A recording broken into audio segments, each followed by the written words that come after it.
प्रायोजक हैं गोल्डी मसाले। नमस्कार, मैं हूं प्रदीप विश्वकर्मा और आप देख रहे हैं आज का मुद्दा।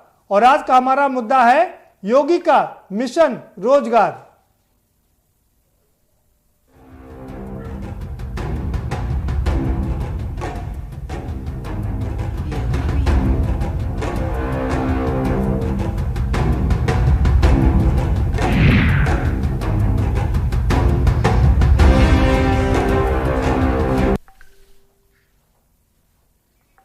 जी हाँ, योगी जी का मिशन रोजगार जारी है और 69,000 सहायक अध्यापकों की भर्ती का जो मामला था परिषदीय स्कूलों में, वो आज पूरा हो गया है।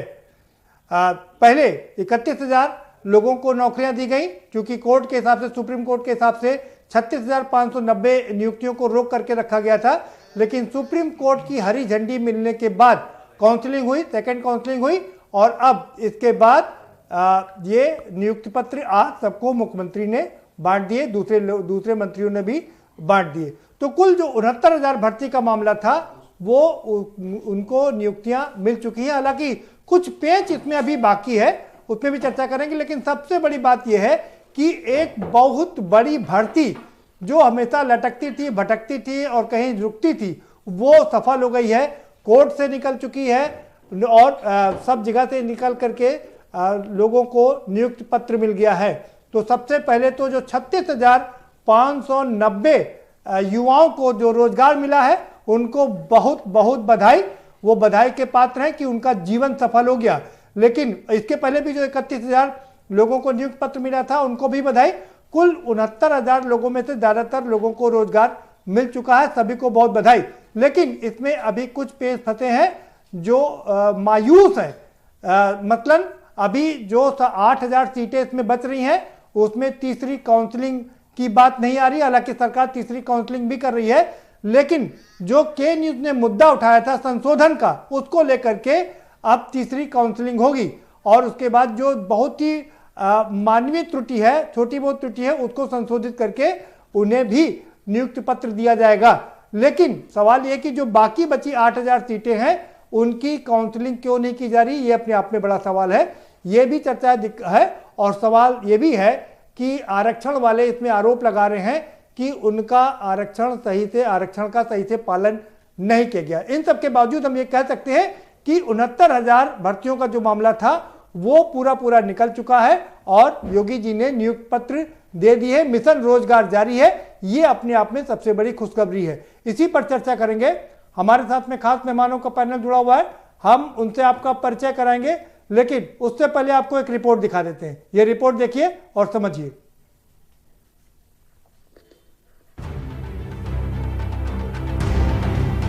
कोरोना महामारी के बीच बड़ी संख्या में काम धंधे प्रभावित हुए हैं। बड़े पैमाने पर लोगों की नौकरियां भी गई हैं। इस बीच उत्तर प्रदेश सरकार ने लोगों को राहत पहुंचाने के लिए बड़ा ऐलान किया है।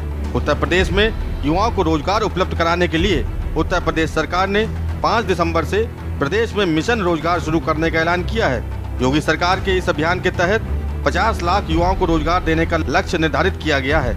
यूपी के मुख्य सचिव राजेंद्र कुमार तिवारी ने रोजगार अभियान को सफल बनाने के लिए राजस्व परिषद, कृषि उत्पादन आयुक्त, अवस्थापना और औद्योगिक विकास आयुक्त, सभी अपर मुख्य सचिव, प्रमुख सचिव, समस्त विभागाध्यक्ष, मंडलायुक्त और जिलाधिकारियों को दिशा निर्देश जारी कर दिए हैं।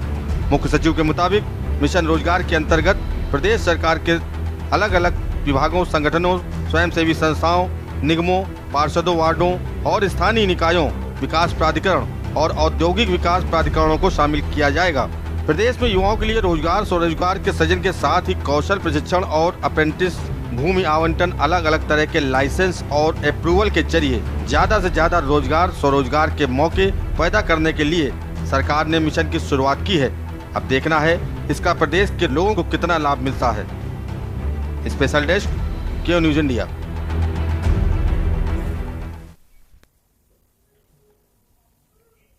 जी हाँ, तो योगी का मिशन रोजगार जारी है और 69,000 भर्तियों में से ज्यादातर लोगों को नौकरियां मिल चुकी हैं। आज भी 36,590 लोगों को नियुक्ति पत्र दिया गया। ये अपने आप में बहुत बड़ी बात है, क्योंकि एक व्यक्ति को नौकरी मिलती है तो वो सम्मान से जी सकता है, परिवार के सामने अपनी आंख मिला सकता है, अपने बूढ़े माँ बाप की लाठी का सहारा बन सकता है, और बड़ी बात यह है कि वो अपना परिवार भी खुशहाली से चला सकता है। ये सबसे बड़ी बात है।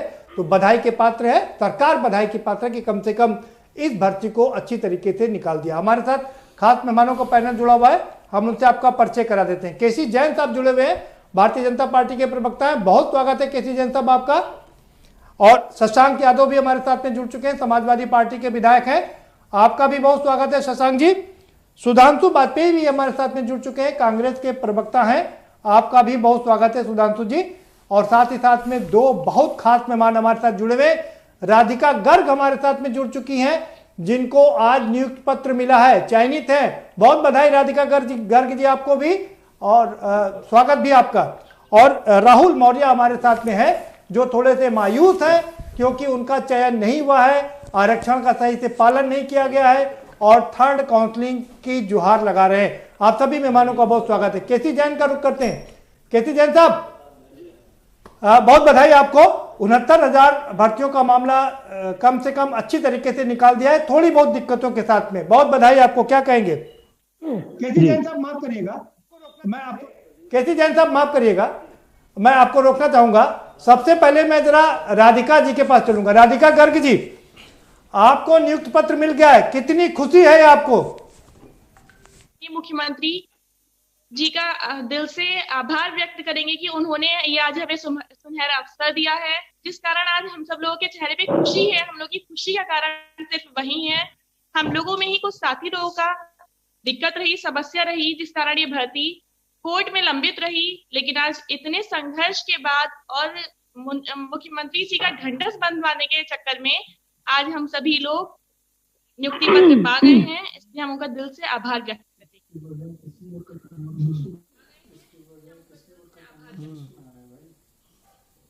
जी, कितनी खुशी है आपको? लगता है कि आपका जीवन सफल हो गया, एक सरकारी नौकरी मिल जाने की वजह से अब आप सम्मान का जीवन जी सकेंगी, अपने दो परिवार को पाल सकेंगे। एक माँ बाप जिन्होंने आपको पाला, दूसरा जब आपकी शादी होगी तो आपके बच्चे होंगे, वो भी परिवार पलेगा अच्छे से। तो हमारी माँ का रहा है, जिन्होंने अपने 4 बच्चों में से 2 बच्चों को बेसिक शिक्षा विभाग में भेजा है, उनका बहुत बहुत धन्यवाद। हमारे गुरुजनों का बहुत बहुत धन्यवाद, जिन्होंने हमें इस स्तर पे लाके खड़ा किया। सरकार का धन्यवाद देना चाहेंगे हम, अपने परिवारजनों का, बड़े भाई बहनों का। जी, आपको क्या लगता है? जी, आपको क्या लगता है कि एक नौकरी मिल जाने से जीवन सफल हो जाता है और सारे युवाओं को नौकरी मिलना चाहिए? श्रम किया है, 2 साल जो हम लोग की भर्ती कोर्ट में लंबित रही, 31,277 अभ्यर्थियों को नियुक्ति पत्र मिलने के बाद सरकार का लगातार ये है कहना कि आप लोगों को भी नियुक्ति पत्र दिया जाएगा। आप लोग विश्वास रखिए, धैर्य बना के रखिए कि आपको नियुक्ति पत्र दिया जाना है और दिया जाएगा। लेकिन ये उम्मीद 590 अभ्यर्थियों में शायद ही किसी को होगी कि 2 माह से जल्द ही सरकार इस भर्ती को पूरा कर देगी। इसके लिए हम सब लोग बेचैन थे, लेकिन सरकार ने यह कार्य करके दिखाया। चलिए ठीक है, बने रहिए आपका जीवन सफल हो गया है, बहुत बधाई आपको, बने रहिए आप हमारे साथ में। राहुल का रुख करेंगे। राहुल मौर्य जी, आपका चयन नहीं हो सका, क्या दिक्कत रही? सर, चयन ना होने का सबसे बड़ा कारण ये है कि इस भर्ती में आरक्षण के साथ बहुत बड़ा घोटाला हुआ है, और इसमें हमारे ओबीसी भाई और एससी भाई, जिनके 7,149, फिर से सुनिएगा सर, 7,149 सीटों का महा घोटाला इस योगी सरकार ने किया है, और इसको हम चैलेंज कर रहे हैं। हमारे जो बीजेपी प्रवक्ता हरीश श्रीवास्तव जी हैं, आपको में केसी जैन साहब जुड़े हुए हैं जी, आप जो भी हैं सर, हम आपको चैलेंज कर रहे हैं कि 7,149 ओबीसी और एससी की सीटों को मिलाकर जो घोटाला हुआ है, आप इसको अगर किसी भी अधिकारी से पूछिए, अगर वो ये गारंटी के साथ क्या नाम है, शपथ पत्र लिख के दे कि नहीं घोटाला नहीं हुआ, तो आप कुछ भी हमको सजा देंगे, उसके लिए हम तैयार हैं। लेकिन आप ये जो हमारा घोटाला किए हैं हमारे ओबीसी भाइयों के साथ, ये जो सबसे बड़ा घोटाला आपने किया है, आज हमारे लिए सबसे बड़ा काला दिवस है। ये इस योगी सरकार में हम लोग इतने मेहनत से पढ़ाई लिखाई करके आगे बढ़ने की कोशिश कर रहे हैं, लेकिन आप मतलब बीजेपी सरकार हम ओबीसी और एससी भाइयों को पीछे ढकेलना चाह रही है, जो उनकी ये पूरी की पूरी मंशा है। हम आपको चैलेंज कर रहे हैं 7,149 सीटों को जो आपने हमारे हक का जो आपने छीना है, जो भाई आज हमारे खून के आंसू रो रहे हैं, हम भी रो रहे हैं, ये आपके कारण है और इसका खामियाजा आपको आगे आने वाले समय में देखना पड़ेगा। लेकिन ये चीज आपको अभी आगे सुप्रीम कोर्ट, हाई कोर्ट में आपको ये चीज जरूर देखना पड़ेगा, आपको वहां पर जरूर, कोर्ट में तो पहले भी जा चुका हाँ, इस चीज के लिए आपको झेलना पड़ेगा। ठीक है केसी जैन साहब, आपने दोनों पक्ष को सुन लिया। एक चयनित राधिका गर्ग जी के चेहरे की मुस्कान बता रही है कि वो कितना खुश है, दूसरा राहुल मौर्य जैसे 7-8 हजार लोग हैं जो बहुत ही निराश है। क्या कहेंगे आप? जो भी चयनित अभ्यर्थी हैं और जिनको नियुक्त पत्र मिला है उनको सबको बधाई। और देखिए, उत्तर प्रदेश में माननीय योगी आदित्यनाथ जी मुख्यमंत्री हैं और भारतीय जनता पार्टी की सरकार है। ऐसे में इस बात का हमेशा ध्यान रखा गया है कि किसी के साथ भी किसी भी प्रकार का कोई अन्याय ना होने पाए। और जिन लोगों को इस तरीके की शंकाएं थी, इन्हीं चीजों को लेकर के जिन लोगों का चयन किसी कारण से नहीं हो पाया या किसी कारण से उनके मार्क्स कम थे और जो सारी चीजें थी, उन्हीं सारी चीजों को लेकर के, या जो कैटेगराइज थी कि ओबीसी और एससी कैटेगरी को लेकर के, ये सारी चीजों को लेकर के, इन सारी चीजों को मुद्दा बना करके कहीं ना कहीं जो रिट फाइल की गई माननीय हाई कोर्ट में, तो वो उसका निस्तारण हो चुका है। निस्तारण के बाद में 2 साल से सारी चीजें इसीलिए पेंडिंग थी, और अब जब निस्तारण हो गया है, साफ सुथरे तरीके से नियुक्तियां हुई हैं, और जिन लोगों को मौका नहीं मिला है, आगे भी प्रदेश में बहुत सारी नौकरियां निकलने वाली हैं, वो उसमें ट्राई करें और बिल्कुल उनको भी लाभ मिलेगा। अगर एक बार आपका चयन नहीं हुआ, दूसरी बार आप प्रयास करिए, तीसरी बार आप प्रयास करिए। और हम लोग भी कंपटीशन की तैयारी करते थे, तो तमाम बार चयन होता था, नहीं होता था, या मन मुताबिक चीजें नहीं मिलती थी, तो ऐसे में निराश होने की आवश्यकता नहीं है। दोबारा ट्राई करिए, आप दोबारा ट्राई करिए। लेकिन राहुल मौर्य जी ने जिस प्रकार से आरोप लगाए सरकार के ऊपर, ये बिल्कुल निराधार आरोप है। और मैं इनसे निवेदन करूंगा, सर हम आपको चैलेंज करूंगा कि आप लोग दोबारा तैयारी करें। और भी तमाम सारे विभाग हैं जिनमें बड़े स्तर पे माननीय योगी आदित्यनाथ जी ने अभी कल परसों में बयान भी दिया है कि बड़े स्तर पे नौकरियां निकलेंगी। पूरा की पूरा कंसंट्रेशन सरकार का इन नौकरियों पे है, और बड़ी संख्या में उत्तर प्रदेश में लोगों को नौकरियां दी गई हैं। इसके पहले जो पीजीटी जिन्होंने पास किया था, उनके भी नियुक्ति पत्र नहीं मिले थे लंबे समय से। हमारे भी बहुत सारे लोग जानने वाले थे, उन्होंने कहा कि आप वार्ता करिए माननीय मुख्यमंत्री जी से। हमने उन चीजों को पहुंचाया अभी सरकार के पास में, जो माध्यम थे उनके माध्यम से। और एक बड़ा निर्णय हुआ, जो पीजीटी के जो पहले की भर्तियां थी लेकिन नियुक्ति पत्र उन लोगों को नियुक्तियां नहीं हो पा रही थी, आज उनको भी सारे कॉलेज अलाट हो गए, वो लोग भी शिक्षण कार्य कर रहे हैं। तो देखिए, शिक्षा एक तो बहुत महत्वपूर्ण चीज है प्रदीप जी। केवल जो जिनको नौकरी मिल रही है उनके तक नहीं है, जो जगहें खाली है, जो पोस्टें खाली है, अगर वहां पे नियुक्तियां होंगी और अच्छी गुणवत्ता की शिक्षा दी जाएगी, जब कम बच्चों पे ज्यादा शिक्षक होंगे तो बिल्कुल गुणवत्ता बढ़ेगी। और जब गुणवत्ता बढ़ेगी तो हमारे समाज में अच्छे लोग निकलेंगे, गुणवत्ता परक शिक्षा मिलेगी। ठीक है केसी जैन साहब, ठीक है, गुणवत्ता परक शिक्षा मिलेगी। ठीक है शशांक यादव जी, 1,80,00,000 बच्चे पढ़ते हैं इन विद्यालयों में। आपको क्या लगता है कि शिक्षकों की भर्ती हो जाने से, इन 69,000 शिक्षकों की भर्ती हो जाने से शिक्षा में गुणवत्ता परक सुधार होगा? क्या मेरी आवाज आ रही है आपको? जी, क्या मेरी आवाज आ रही है? जी आपकी आवाज आ रही है। मैं आपकी 1,80,00,000 बच्चे पढ़ रहे हैं, ये भी हकीकत है।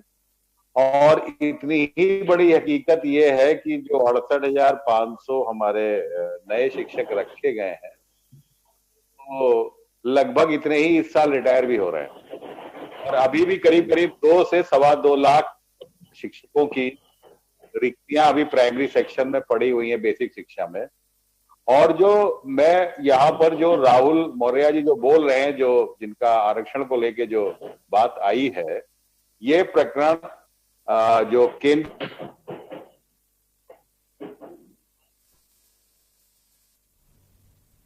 में मुझसे बेहतर, क्योंकि मेरे पास तो बहुत कंप्लेंट आई है, बड़ा टेक्निकल ये बच्चे बता रहे हैं कि साहब जिले के आधार पर जो जिले का चयन हुआ उसी में सारा अधिकारियों ने घपला किया है, और ओबीसी और शेड्यूल कास्ट के बच्चों के नंबर ज्यादा रहे और सामान्य के बच्चों के कम नंबर थे, लेकिन उनको सिलेक्शन हुआ। यहाँ पर मेरा अपना मानना है कहीं ना कहीं जो आरक्षण की व्यवस्था को प्रभावित किया गया, प्रभावित हुई है, चाहे वो अधिकारियों की जल्दबाजी की वजह से, माननीय मुख्यमंत्री जी को खुश करने के लिए कि ज्यादा से ज्यादा जल्दी किया जाए, लेकिन जो संविधान की मूल भावना थी वो प्रभावित हुई है। अभी हम लोग इस मैटर को देख भी रहे हैं कि आरक्षण के अनुपालन में कहीं ना कहीं गलतियां हुई हैं, जिसका पूरा डाटा कलेक्ट किया जा रहा है। ठीक है सुधांशु वाजपेयी जी, ठीक है सुधांशु वाजपेयी जी, आपने सारे लोगों को सुना, क्या कहेंगे आप? देखिए, पहली बात तो ये है कि शिक्षकों की भर्ती स्वागत योग्य और इससे निश्चय ही शिक्षा में सुधार होगा, मगर चिंतनीय बात यह है कि ये भर्ती योगी सरकार में नहीं हुई है। ये पिछली भर्ती को योगी जी 3.5 साल बाद पूरा कर पाए हैं। और उतना ही दिक्कत तलब बात यह भी है कि योगी जी नौकरियों का ढिंढोरा पीट रहे हैं, मगर विधानसभा में श्रम एवं रोजगार मंत्री ने हमारे प्रदेश अध्यक्ष जी के जवाब में कहा कि उत्तर प्रदेश में बेरोजगारी दोगुनी हो चुकी है। यही नहीं, भाजपा ने वादा किया था 13 लाख नौजवानों को हर साल रोजगार देंगे, वो 13 लाख रोजगार कहां है? ये ऊपर से झूठ की पराकाष्ठा है। मुख्यमंत्री जी हेडलाइन मिनिस्टर बन गए हैं, रोज भाजपा की तरफ से नई नई हेडलाइन दी जाती है, मगर छात्रों नौजवानों के लिए उसमें भला होने की कोई बात नहीं होती है। तो हम ये कहेंगे कि पुरानी भर्तियों का श्रेय लेकर ढोल पीटना बंद कीजिए, अच्छा होगा, अपनी सरकार में कुछ अच्छा करिए जिसका क्रेडिट लीजिए मुख्यमंत्री जी। ठीक है, पुरानी भर्तियां थी। राधिका गर्ग जी, आपने सुधांशु वाजपेयी को सुना, करें पुरानी भर्तियां थी, लेकिन क्या लगता है कि पुरानी भर्तियां पुरानी सरकारों ने क्यों नहीं भरी? कम से कम वर्तमान सरकार ने भर के आपको रोजगार तो दिया ना।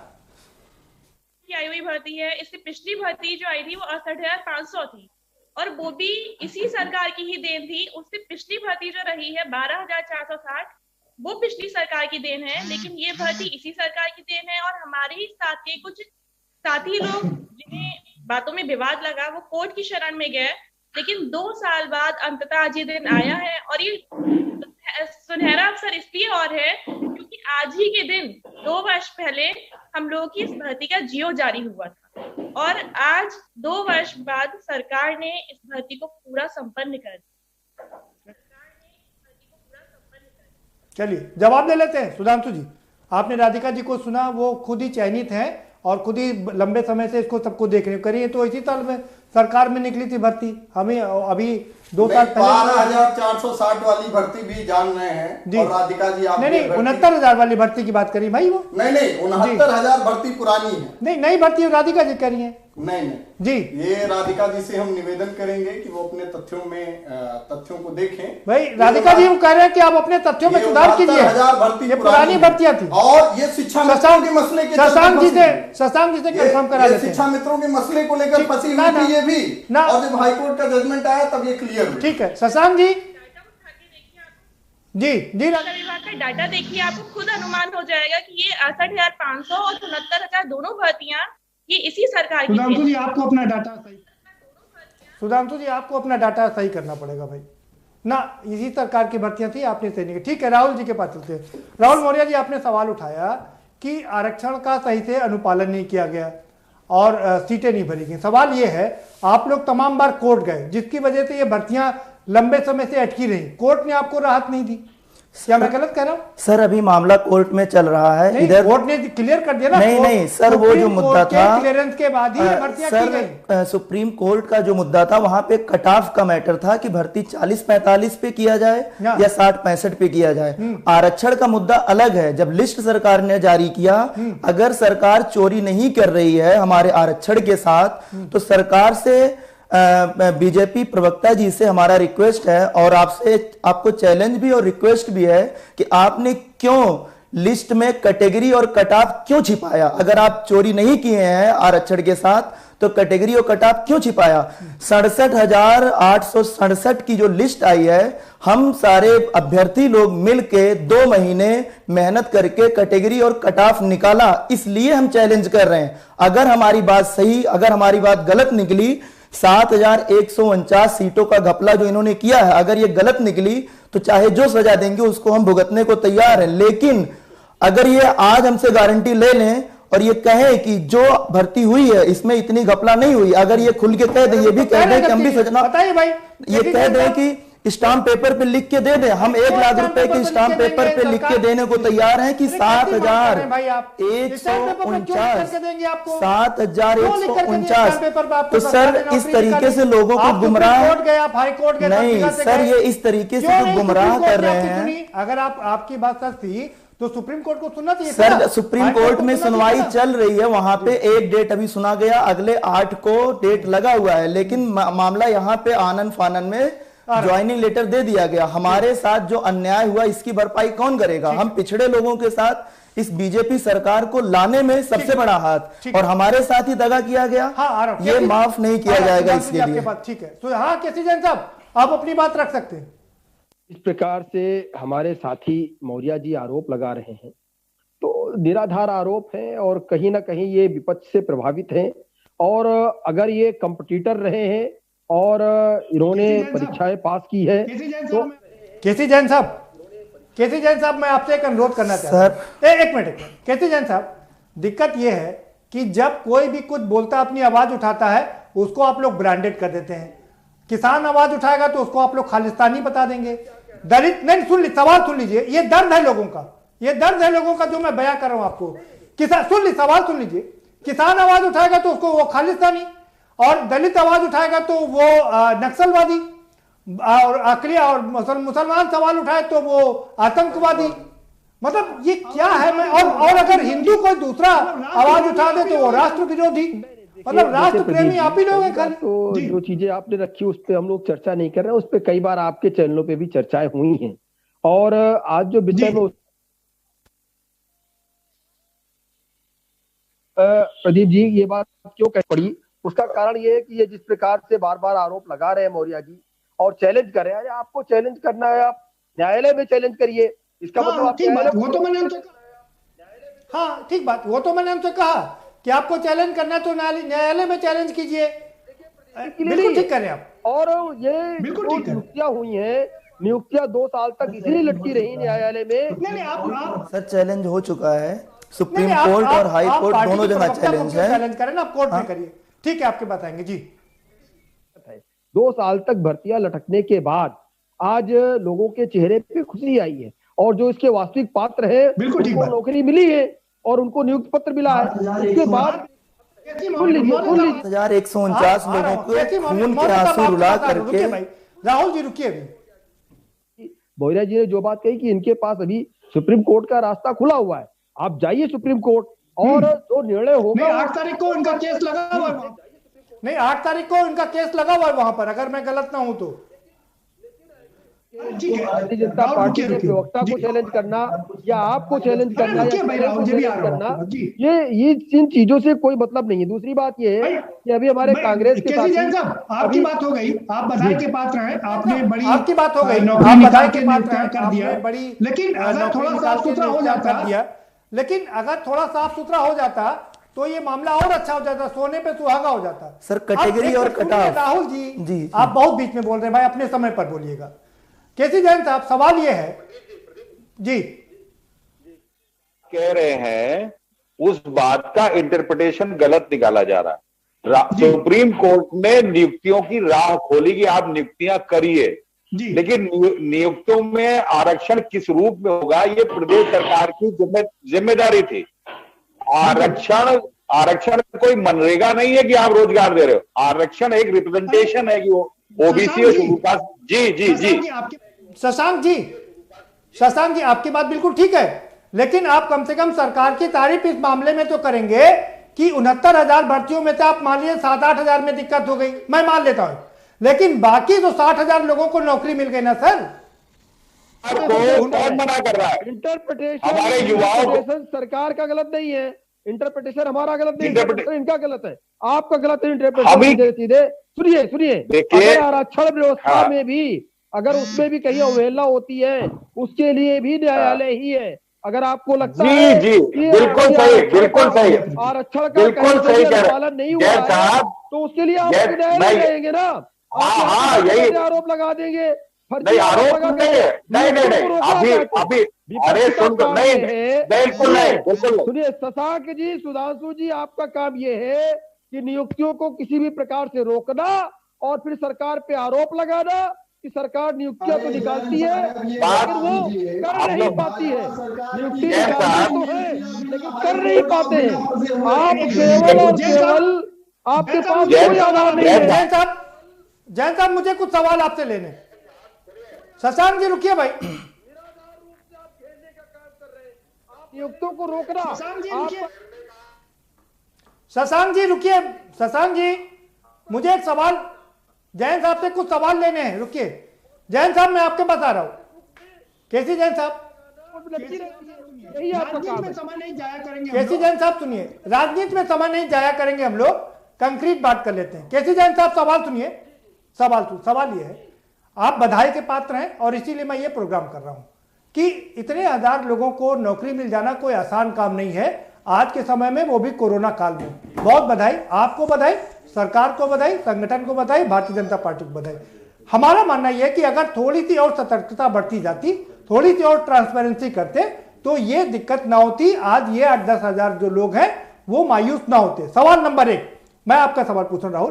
सवाल नंबर 1 ये कि जिले पर ये जो चयन किया गया उसको क्यों नहीं राज्य स्तर पर किया गया, जिससे कि आरक्षण को पूरी तरीके से आरक्षण का पालन किया जाता और ये दिक्कत ना आती। बहुत छोटा छोटा जवाब चाहेंगे। इसमें राज्य पूरी यूनिट नहीं मानी गई, इसमें पूरी इकाई जिले स्तर पे हुई है। जिले स्तर पे जिन लोगों नहीं, क्यों जिले को इकाई माना जाता है, क्यों नहीं राज्य को पूरी इकाई माना जा रहा है? सवाल सबसे बड़ा यही खड़ा हो रहा है। राज्य को इकाई मान करके करना चाहिए। इसी बात का मामला था कि जो हमारे यूनिवर्सिटीज हैं उसमें विभागों को इकाई माना जाए या विश्वविद्यालय को इकाई माना जाए। भाई अगर विभाग को इकाई मानेंगे तो आरक्षण मिलेगा ही नहीं। इस तरीके और जो अभी तक इस बात की मांग उठती थी, जब स्टेट लेवल पे ये काम होता था तो मांग उठती थी कि भाई जिले में हम लोग इतने % हैं, जिले में हमारी संख्या ज्यादा है और जिले में हमारे लोग ज्यादा चयनित हुए हैं और जो जनरल की कट ऑफ है वो कम गई है। अगर जिले वाइज होती तो शायद मेरा सिलेक्शन आसानी से हो जाता। अब वही लोग कैसे जैन साहब दूसरा सवाल सुन लीजिए।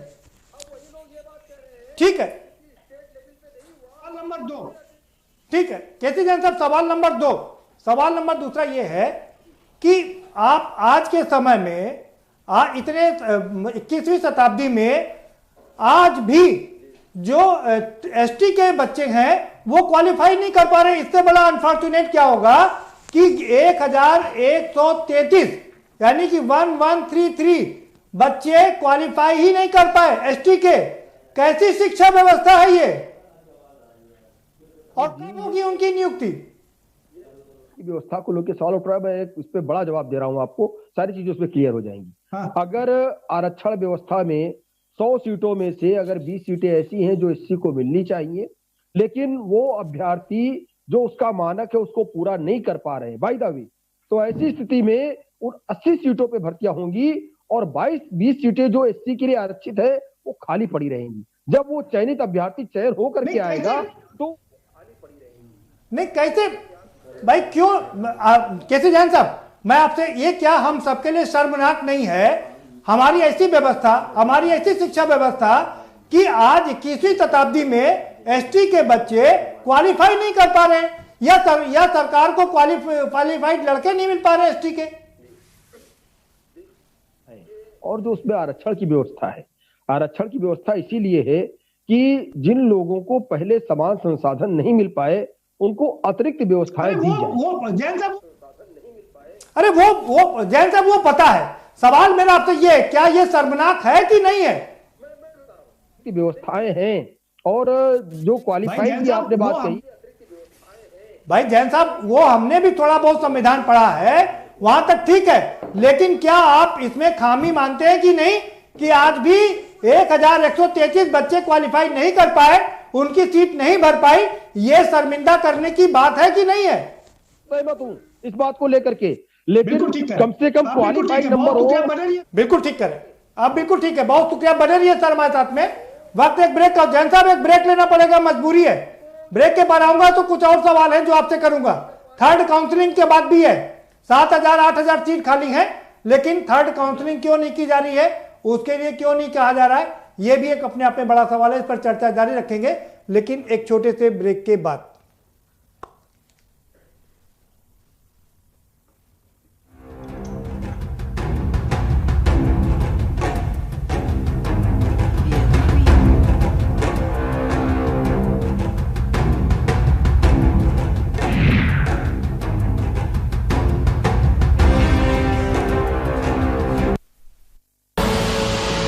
देख रहे हैं के न्यूज, खबरों का सारथी। लम्हे छोटे से ये जिंदगी से भरे, इन्हें हाथों में भर ले और जी ले जरा। मुसाफिरा तू है चला, मुसाफिरा छोटे छोटे लम्हों का अनोखा सफर, कमला पसंद, अनोखा स्वाद। GGS Education Group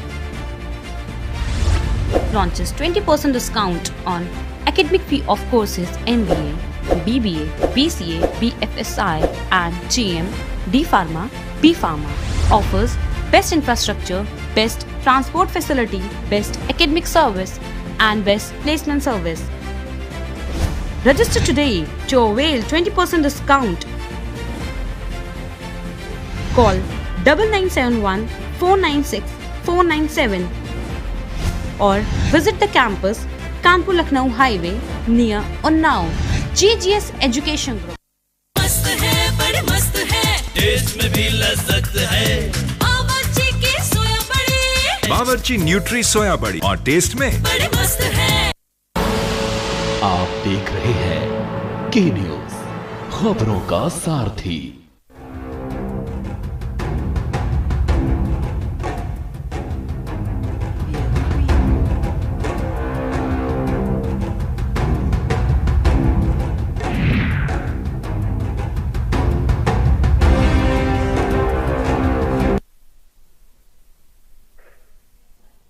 ब्रेक के बाद आपका स्वागत है और सभी मेहमान हमारे साथ बने हुए हैं। सुधांशु जी कुछ कहना चाह रहे थे। हाँ सुधांशु वाजपेयी, आप अपनी बात रख लीजिए। देखिए, हमारा कहना ये है कि भाजपा मूल रूप से आरक्षण विरोधी है और वो किसी भी तरह तिकड़म लगा के कैसे आरक्षण से रोक दिया जाए, कैसे ऐसे लोगों को रोक दिया जाए, पिछड़े दलित और अनुसूचित जनजातियों से आने वाले लोगों को रोक दिया जाए, इसके लिए वो कोई भी तिकड़म लगाने को तैयार है। उन्हीं तिकड़म में से ये व्यवस्था भी है जिसमें हमारे राहुल मौर्य जी जैसे प्रतिभाशाली छात्र नौकरी से वंचित हो गए। नहीं, आप ये बता दीजिए सुधांशु वाजपेयी जी, आपकी जब सरकार थी तो क्या आरक्षण का पूरा पालन किया गया था क्या? जी, हम लोगों ने हमेशा ये कोशिश की कि विद्यार्थियों के साथ, छात्रों के साथ अन्याय न होने पाए। लेकिन आपकी कोशिश कामयाब नहीं हुई जी। आपकी कोशिश कामयाब इसलिए नहीं हुई, आंकड़े बता रहे हैं। आंकड़े मैं बता रहा हूँ, जब बताइए आंकड़े जी। कि यूपीए सरकार के बरक्स 53% रोजगार घटा है वर्तमान सरकार। नहीं, रोजगार घटा है कोरोना काल की वजह से नहीं, उससे पहले भी। सुन लीजिए, अब आपने कहा कि हमने आरक्षण का मुद्दा पूरा किया। जरा मैं आपको बता देता हूं, आरक्षण लागू हुए 60 से 70 साल हो गए और अभी तक जो आरक्षित वर्ग के लोग हैं उनकी वैकेंसी पूरी नहीं हो पाई, तमाम जगह खाली पड़ी हैं और लगातार आपकी सरकारें रही। क्या किया आपने? हमारी जहां भी सरकारें रही, हम लोगों ने ये सुनिश्चित। अरे केंद्र में आपकी सरकार थी, वहीं पर पूरे नहीं हुए। केंद्र में आज भी ST के आज बताइए, ST के 1133 बच्चे सिलेक्ट नहीं हो रहे हैं। लंबे समय तक आपने शासन किया, किसकी गलती है ये? अरे प्रक्रिया से बाहर जाकर जी तो नहीं किया जा सकता, लेकिन प्रक्रिया के अंतर्गत जितना संभव हो सका, जो भी लोग संभव हो सके, उन लोगों के साथ न्याय किया गया, उनको जगह। राहुल जी कुछ कहना चाह रहे हैं। हाँ राहुल जी, सरकार अगर तानाशाही रवैये से भर्ती नहीं कर रही है तो आपको सर हम बताना चाहते हैं कि ये मामला हमारा राष्ट्रीय पिछड़ा वर्ग आयोग में भी चल रहा है। वहां पर माननीय लोकेश प्रजापति जी ने इस भर्ती पर रोक लगाया था आरक्षण के मामले पर। सुप्रीम कोर्ट का फैसला आया कट ऑफ के मामले पे। सरकार ने ये बयान देते हुए कि सुप्रीम कोर्ट का आर्डर इसलिए भर्ती कर रहे हैं, लेकिन यहाँ पे एनसीबीसी का भी कोई रिस्पेक्ट इस सरकार की नजर में देखने को नहीं मिल रहा है। वहां पे अभी कल के डेट में माननीय बेसिक शिक्षा सचिव पीएस बघेल जी गए और वहां पे जिस तरीके से उनकी फजीहत हुई, जिस तरीके से उनसे डाटा मांगा गया, वो हर बार आने के बाद केवल एक ही बात कि हमारे पास डाटा नहीं है, अगली बार आके देंगे, ये करेंगे, वो करेंगे। मतलब ये कि सब मिला के सरकार मनमानी तरीके से आरक्षण के साथ खिलवाड़ करते हुए 7,149 लोगों के जिंदगी के साथ खिलवाड़ करते हुए आनन फानन में एनसीबीसी के फैसले का निरादर करते हुए भर्ती को पूरी कर दी। ठीक है, ठीक है। जयंत साहब, राधिका जी के पास चलेंगे। राधिका जी, आप सुन रही है कि कम, लेकिन ये 7-7,5 हजार लोगों की बात अगर छोड़ दें जिनके साथ दिक्कत हो रही है, कुछ थर्ड काउंसलिंग के बच्चे भी हैं जो कह रहे हैं कि सीटें बची हैं, उनके लिए थर्ड काउंसलिंग कराई जाए। हालांकि थर्ड काउंसलिंग सरकार करा रही है, 9 से 11 तारीख तक काउंसलिंग होगी और 12 तारीख को नियुक्ति पत्र मिलेगा। उसमें जो थोड़े बहुत संशोधन करने वाले लोग हैं, हमने के न्यूज पर ही मुद्दा चलाया था और उसका असर भी हुआ है। क्या लगता है, कम से कम ये चीजें ठीक है कि लोगों को नौकरियां मिल रही हैं? प्राप्तांक अपना ज्यादा भर दिया है, अन्यथा जिनके भी नाम में त्रुटि है, जिन्होंने पूर्णांक कम भरा है, सरकार सभी को अवसर दे रही है। संशोधन के ऊपर कल आदेश आ गया है और उनका कहना है कि जितने भी ऐसे अभ्यर्थी रह गए हैं जिनकी काउंसलिंग नहीं हुई है, वो अपनी काउंसलिंग करवा के नियुक्ति पत्र 12 तारीख को प्राप्त कर सकते हैं। ये तो ठीक बात है ना, ये तो ठीक बात है ना, ये राधिका जी, ये तो ठीक बात है। सुप्रीम कोर्ट भी कह चुका है कि संशोधन आप कर सकते हैं, लेकिन जिसमें मेरिट में इफेक्ट ना आए, मेरिट में कोई प्रभाव ना पड़े। तो जिन लोगों ने प्राप्तांक में गलत अंक अपने जोड़े थे, उनको, वो तो इलीगल हो गए। ज्यादा भरा है, सरकार उनको अवसर नहीं दे रही है। जिन्होंने प्राप्तांक अपना कम भरा है, सरकार उनको फिर से अवसर दे रही है। सरकार हम लोगों के लिए और अच्छाई का कार्य कर रही है और सरकार का कहना है कि प्राप्तांक ज्यादा भरने के कारण वो ज्यादा गुणांक हासिल कर रहे हैं, लेकिन जिन्होंने भी कम प्राप्तांक भरा है उनके लिए वो उनकी तारीफ कर रही है और ये बता रही है कि कम प्राप्तांक भरने के बाद भी उन्होंने अपना स्थान पाया है, इसलिए उन्हें फिर से मौका दिया जाएगा। जी शशांक जी, जी शशांक जी, देखिए मतलब अच्छी सरकार की मंशा देखिए कि जो मानवीय त्रुटि थी जिसको सरकार लगातार मना कर रही थी, हम इसको नहीं सुधार नहीं करेंगे, लेकिन जब हमने के न्यूज पर अपने इसी मुद्दे कार्यक्रम में चलाया, आप भी थे, तो सरकार ने संशोधन की स्वीकृति दे दी। हाँ, उनको जरूर ये मना किया जिन्होंने अपने प्राप्तांक ज्यादा भर दिए थे, फर्जी तरीके से भर दिए थे। तो ये तो अच्छी बात है ना सर? मेरे ख्याल में बहस का 60% हिस्सा खाली 37,000 नौकरियों पर बहस कर चुके हैं। आपने जो अपनी बहस का मुद्दा बनाया वो योगी सरकार का मिशन रोजगार, और उसके साथ आप कह रहे हैं कि 5 दिसंबर से प्रदेश में मिशन रोजगार शुरू, 50 लाख युवाओं को देगी रोजगार। आपने अगर 50 लाख के हिसाब से हम निकालें तो 0.5% लोगों के लिए आपने 60% बहस तो उसी में चली गई। ये कोरोना काल से पहले की नौकरियां थी। कोरोना, अगर हम बेरोजगारी पे बात कर रहे हैं या नियुक्ति पे बात कर रहे हैं, नियुक्ति पे बात कर रहे हैं, नियुक्ति हो गई, अच्छी बात है नौजवानों को जो नहीं, मिशन रोजगार का मतलब ये नियुक्तियां ही है। 69,000 जो भर्तियां थी खास उसी के लिए मिशन रोजगार ये चलाया गया नहीं है। मिशन रोजगार में आप लिख रहे हो ना कि योगी सरकार 50 लाख युवाओं को रोजगार देगी। मिशन रोजगार मेरे ख्याल से खाली ये तो 50 लाख, हाँ वो भी ठीक है, 50 लाख रोजगार देगी, स्वरोजगार भी होंगे उसमें। क्या ऐसी दिखाई नहीं पड़ रही कहीं पर भी, और जो नौकरियां करी हुई सरकार की तारीफ, शशांक जी कभी कभी सरकार की तारीफ भी कर दिया करिए कि सरकार ने कम से कम 61,000 लोगों को नौकरियां दे दी है। और सत्ता से ही होते हैं। अगर सरकारों को, लेकिन जब बात आपकी ठीक है, लेकिन जब सरकार अच्छे काम करे, युवाओं के चेहरे पर मुस्कान लाए, राधिका के चेहरे पर ये खिलखिलाहट देखे, तो आपको तारीफ कर देनी चाहिए। कौन इसको बुरा कह रहा है? हर आदमी इसकी तारीफ करेगा कि नौकरियां मिल रही हैं, लेकिन हमारे विपक्ष के नाते एक जिम्मेदारी हमारी ये भी है कि अगर आरक्षण का पालन नहीं हुआ है और 8,000 लोगों के साथ अन्याय हुआ है, जिले को यूनिट बना दिया है, ओवरऑल आप प्रदेश के स्तर पे आप निकालेंगे तो 8,000 से ज्यादा आरक्षित सीटों के साथ धोखा हुआ है। हम उसकी आवाज नहीं उठाएंगे क्या? वो आवाज कब उठाएंगे हम? आपका नहीं, बिल्कुल उठाइए, आपका हक है, विपक्ष के नाते आपका हक है, और इसीलिए तो आप चैनल पर बैठे हुए हैं। ठीक है सर, ठीक की व्यवस्था है वो परसेंटेज के हिसाब से है, वो काउंटिंग के हिसाब से नहीं है कि इतनी काउंटिंग होगी वहां पे। अगर 1000 सीटें हैं और उसमें 10% है तब भी 100 सीटें आएंगी, और 100 सीटों में अगर 10% है तो वहां पे 10 सीटें आएंगी। तो ये आरक्षण तो परसेंटेज पे है ना, वो चाहे स्टेट लेवल पे हो या जिले। नहीं, लेकिन केसी जैन साहब, राहुल मौर्य का आरोप है कि जो एक नियम है उन नियमों की धज्जियां उड़ा दी गई हैं, उन नियमों को दरकिनार करके भर्तियां की गई हैं। न्यायालय अरे बार बार ये बच्चे न्यायालय क्यों जाए सर? ये अपनी नौकरी मांग रहे हैं कि न्यायालय जाने के लिए हम लोग सर न्यायालय में ही लगे रहे हैं। 2 साल के इंतजार के बाद भर्ती प्रक्रिया शुरू हुई और उसमें आपने आरक्षण का घोटाला कर दिया। उनको न्यायालय की शरण में फिर जाना है। और सरकार की ये मंशा है, देखिए प्रदीप जी, कि सरकार की ये मंशा है, सरकार के लिए प्रदेश का कोई भी नागरिक है, कोई भी युवा है, कोई भी रोजगार है, प्रदेश सरकार के लिए सारी चीजें बराबर है। प्रदेश सरकार बंटवारा। जैन साहब एक सवाल सुन लीजिए। हर एक नौजवान को रोजगार मिले। लेकिन राहुल जी एक सवाल जैन साहब एक सवाल सुन लीजिए। ये राहुल मौर्य का कहना है कि हमने सरकार बनवाई, पिछड़ों ने सरकार बनवाई 2 बार भारतीय जनता पार्टी की केंद्र में जी, और हमको अब हमारे ही अधिकार से वंचित किया जा रहा है। हमने अपने पैर में कुल्हाड़ी मार लिया सर। सरकार जैन साहब जो है, वैसे तो आप लोग जाति पर विश्वास नहीं करते हैं। वो तो मुझे पता, वो कोई पार्टी नहीं करती सर। शशांक जी से पूछ लीजिए, वो भी नहीं करते हैं जी। सुधांशु जी तो कभी किया ही नहीं उन्होंने। कह रहे थे जो तो पिछली सरकार की भर्तियां हैं।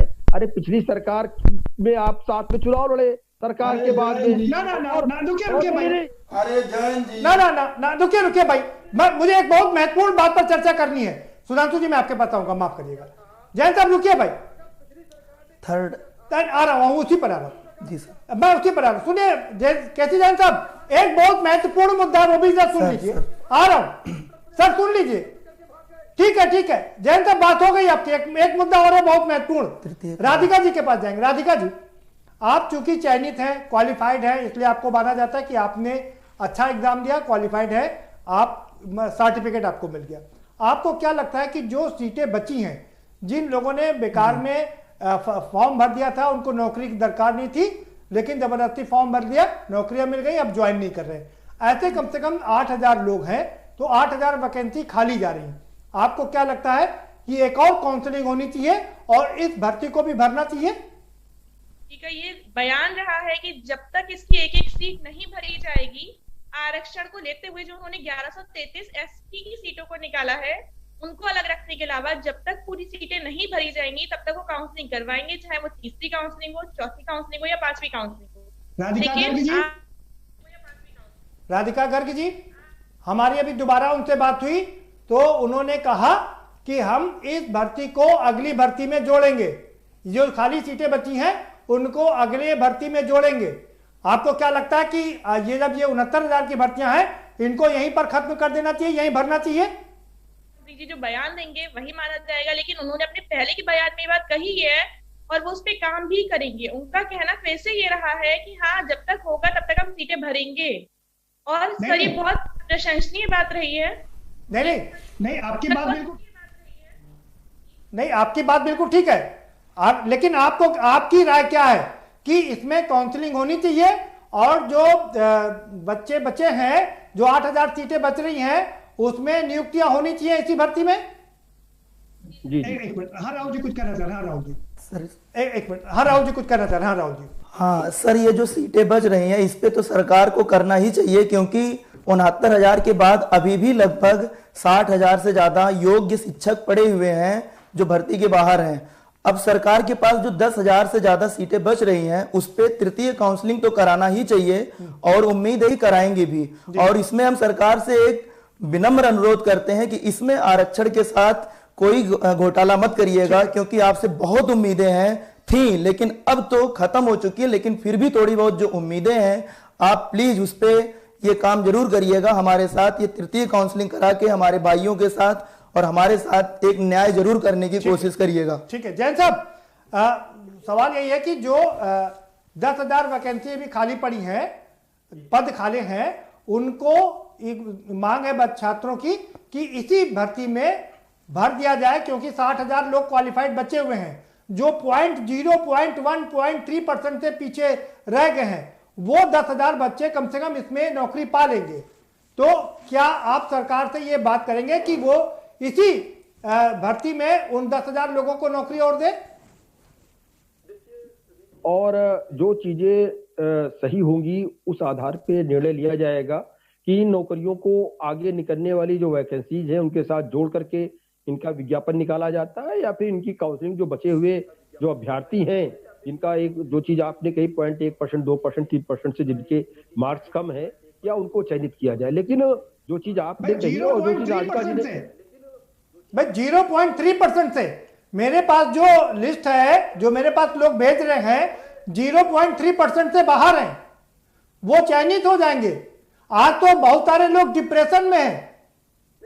ये बात कहूंगा कि काउंसलिंग का मतलब यही होता है कि जो लोग कहीं और चयनित हो गए हैं, नौकरी नहीं ले रहे हैं, और या किसी कारण से वो किसी और विभाग में चले गए हैं, तो ऐसे भी अगर वो नौकरी नहीं करना चाह रहे हैं नियुक्ति पत्र जाने के बाद, तो इसका मतलब वो कहीं ना कहीं चयनित है और वो नहीं करना चाह रहे हैं। ऐसे में अगर दूसरे लोगों को अवसर मिले तो एक अच्छी बात है। जो उसके बाद के लोग हैं उनको मिले तो अच्छी बात होगी। जी ठीक है। क्या ये ठीक है? सरकार ऐसा निर्णय लेगी जो अभ्यर्थियों के हित में हो कहीं ना। ठीक है सुधांशु वाजपेयी जी, क्या लगता है कि ये ठीक है? सुधांशु वाजपेयी जी, क्या लगता है कि ये जो 10,000 पद खाली पड़े हैं इनकी भर्ती भी इसी भर्ती में की जानी चाहिए? बिल्कुल, तृतीय काउंसलिंग कर विद्यार्थियों को न्याय दिया जाना चाहिए। और ये इसलिए भी जरूरी है कि अगर अगली भर्ती में जोड़ देंगे तो आरक्षण नियमों के साथ ये खिलवाड़ होगा। और हम इससे जुड़ी एक महत्वपूर्ण बात आपको बताना चाहते हैं कि मैं क्यों कहता हूं कि झूठ का ढोल पीट रहे हैं योगी जी। योगी जी ने 3 लाख नौकरियों का एक चार्ट जारी किया था अभी कुछ दिन पहले, अपने ट्विटर हैंडल पे भी डाला था। तो हमारे सूचना विभाग से उसमें चिकित्सा शिक्षा तमाम नियुक्तियों का भेजा गया। अभी जवाब केवल एक का आया है, वो है चिकित्सा शिक्षा विभाग में 1211 नौकरियों का दावा किया गया। जब सूचना मांगी गई तो मुख्यमंत्री कार्यालय को पता नहीं, उन्होंने कहा स्टेट मेडिकल फैकल्टी को भेजो। स्टेट मेडिकल फैकल्टी में भी पूछा गया, किसी को पता नहीं।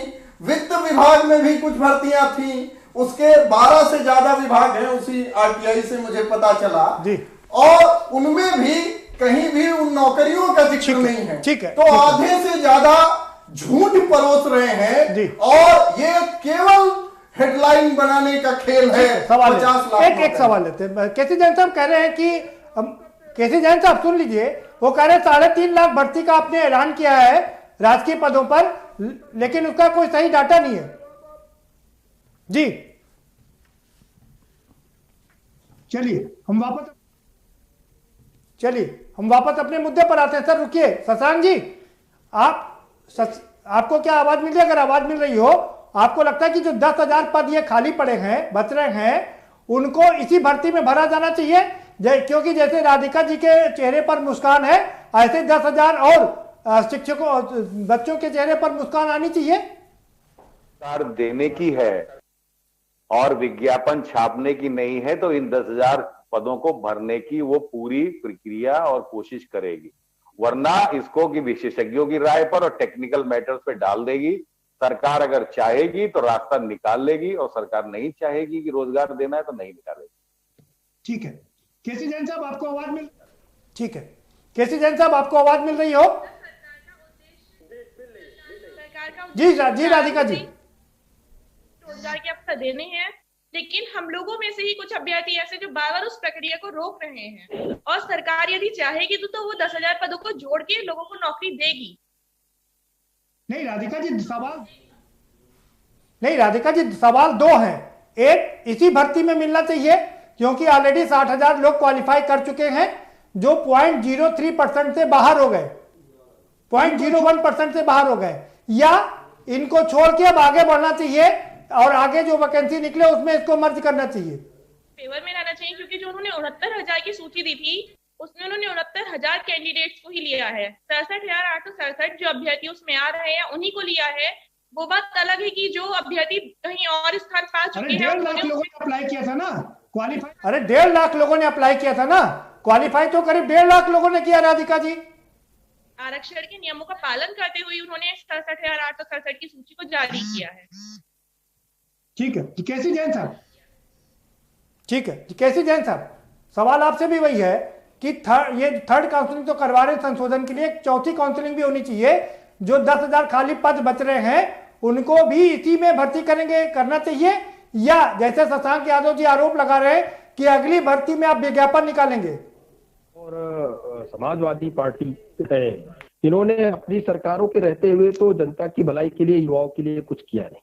और भारतीय जनता पार्टी की सरकार युवाओं को के भविष्य को ध्यान में रखते हुए, अगर रोजगार को ध्यान में रखते हुए, रोजगार को देते हुए नौकरियां निकाल रही है, काम कर रही है, तो उस पर भी तमाम सारे सवाल खड़े कर रहे हैं। अरे सवाल आप सब खड़े करिए जब आपने कुछ किया हो, आपने तो कुछ किया नहीं और सिर्फ सवाल खड़े कर रहे हैं। रही बात यह कि इन जो 10,000 भर्तियां जो बचती हैं, इनको अगली काउंसलिंग के लिए या फिर उसके अगली जो भर्तियां निकलेंगी उसमें ऐड करने के लिए, तो बिल्कुल हमने आपसे पहले ही कहा कि काउंसलिंग का मतलब प्रदीप जी यही होता है कि जो लोग चयनित हैं और अगर वो नहीं ले रहे हैं तो उसके बाद वाले लोगों को अवसर मिलना चाहिए। वो तो नहीं ले रहे, लेकिन ये भी होता है नहीं, वो तो नहीं ले रहे, वो बात अलग है। लेकिन जो लोग क्वालिफाइड हैं, जिन्होंने एग्जाम क्वालिफाई करके रखा है, 0.03% से बाहर हैं, उनको तो मौका दिया जाना चाहिए ना काउंसलिंग का। क्वालिफाइड में आप एक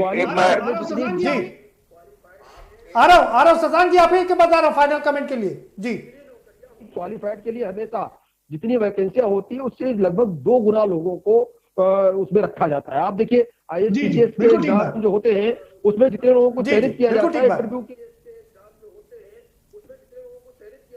तो प्री बेस होता है, लेकिन अगर वो इंटरव्यू भी नहीं निकल पाए तो ऐसा नहीं कि उनको अगले इंटरव्यू बुला लिया जाए, उनको फिर से दोबारा प्री और बेस देना पड़ेगा, प्री बेस दे करके आना पड़ेगा, फिर उनको इंटरव्यू में जाना है। ऐसा नहीं कि इंटरव्यू में सिलेक्ट नहीं हो पाए तो इंटरव्यू उनके लिए दोबारा करा दिया जाए। तो ये देखिए जी वेटिंग लिस्ट भी बनती है ना सर। केसी जैन साहब, आपने भी तमाम एग्जाम दिए होंगे, मैंने भी तमाम एग्जाम दिए हैं, वेटिंग लिस्ट भी बनती है ना कि अगर ये लोग जो लोग नौकरी पे ज्वाइन नहीं कर रहे हैं तो उनके बाद वालों को नौकरी मिल जाएगी। काउंसलिंग का मतलब यही है, लेकिन बात जो कैटेगराइजेशन की है, बात जो रैंकिंग की है, तो ऐसा नहीं है कि जो 1.5 लाख लोगों को उसमें से क्वालिफाइड मान लिया गया तो उनको उस तरीके से मान लिया जाए। अगर बेस्ट लोग नहीं मिल रहे हैं तो अगर इसमें आगे ऐड करें तो कोई दिक्कत नहीं, लेकिन अवसर मिलना चाहिए उन लोगों को जो लोग क्वालिफाइड हुए हैं 0.01% से 2% चाहिए उन लोगों को। ठीक है, ये अच्छी बात है कि अवसर मिलना चाहिए उन लोगों को। ठीक है जैन साहब, आप बने रहिए, फाइनल कमेंट के लिए आपके पास आऊंगा दोबारा से। राहुल जी के पास चलते हैं। राहुल जी, आपका फाइनल कमेंट छोटे में, संक्षिप्त में, आपके पास भी आऊंगा सुधांशु जी। महोदय जी, बीजेपी गवर्नमेंट जब से आई बहुत उम्मीदें थी, जैसा कि सबको पता है कि इनका स्लोगन सबका साथ सबका विकास, लेकिन इस भर्ती में हम थे इसलिए हमको ये दिख गया कि सबका साथ लेकिन सबका विकास नहीं होने वाला। इसमें केवल सबका साथ और 7,149 लोगों को निकालकर किसी और का विकास। इस पॉइंट को नोट कर लीजिएगा केसी जैन जी, 7,149 सीटों पर घपला हुआ। आप इसको पूरी तरीके से पड़ताल कर लीजिएगा और फिर आप बोलिएगा कि हम गलत है कि सही है। ठीक है। सच्चाई यही है, आज नहीं तो कल पिटारा जरूर खुलेगा और आप जरूर सबके सामने आएंगे और ये बोलेंगे कि सॉफ्टवेयर का मिस्टेक था, लेकिन नहीं, ये आपका मिस्टेक है। आप बाद में चाहे जो रोइएगा कहिएगा, लेकिन सॉफ्टवेयर नहीं, आपने जानबूझ-कर गलती किया है। ठीक है राधिका जी, ठीक है आएंगे, सबके बाद आ रहे फाइनल कमेंट। राधिका जी, आपका फाइनल कमेंट। कम से कम 69,000 लोगों को नौकरी मिल रही है, ये एक बड़ा कदम है सरकार का। बड़ा सपोर्ट तो ये रहा कि उन्होंने इस कोरोना के टाइम में जब सोशल डिस्टेंसिंग का पालन करते हुए उन्होंने सब लोगों को नियुक्ति पत्र दिया, इतने परिवारों के चेहरे पे हंसी मुस्कान लेके आए। शायद ही आज कोई ऐसा घर होगा, कोई ऐसे रिश्तेदार होंगे जिनके जानकारी में कोई भी ऐसा अभ्यर्थी ना हो, क्योंकि बहुत बड़ी संख्या है 36,590 और इसके कारण हम अपने जितने भी प्रेरणा स्रोत रहे हैं उन सबका बहुत बहुत धन्यवाद कहना चाहेंगे, सरकार का धन्यवाद कहना चाहेंगे। ठीक है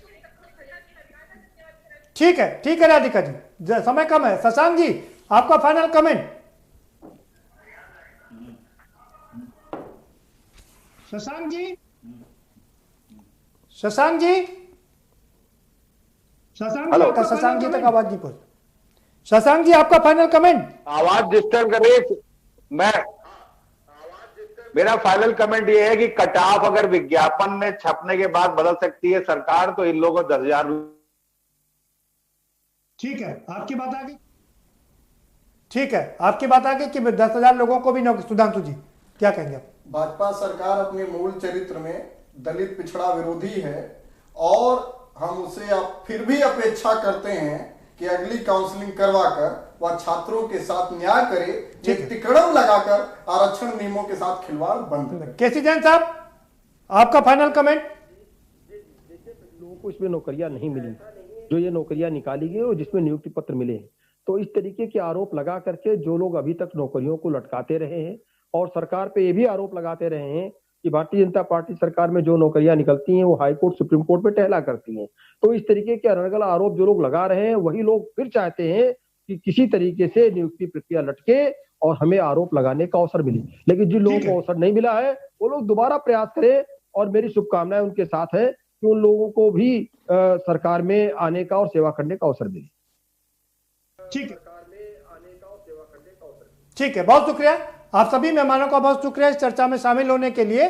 तो कुल मिलाकर सरकार बधाई की पात्र है कि कम से कम उसने 69,000 जैसी बड़ी भर्तियां निकाल करके सहायक अध्यापकों को एक नया जीवन जीने का मौका दिया और एक बड़ा काम किया, क्योंकि अक्सर जो भर्तियां हैं वो अटकती रहती हैं, लटकी रहती हैं, भटकती रहती हैं, लेकिन नौकरियां नहीं मिलती हैं। लेकिन पहली बार सरकार ने अपना दृढ़ संकल्प दिखाया और लोगों को नियुक्ति पत्र तक बांट दिया, ये अपने आप में बड़ी बात है। लेकिन इस बीच अगर आरक्षण का सही से पालन किया जाता और एसटी की जो 1,133 सीटें हैं उसको भी भरा जाता, 10,000 की जो सीटें खाली पड़ रही हैं, काउंसलिंग की बात की जा रही, उसको भी अगर कर दिया जाता तो ये सोने पे सुहागा होता, एक बहुत बड़ा लैंडमार्क, एक ऐतिहासिक काम हो जाता। लेकिन इन सब के बावजूद हम कह सकते हैं सरकार का एक बड़ा कदम है इतने सारे लोगों को एक साथ नौकरी देने का। फिलहाल इस कार्यक्रम में इतना ही, आप हमें दीजिए इजाजत और बाकी खबरों के लिए देखते रहिए के न्यूज इंडिया।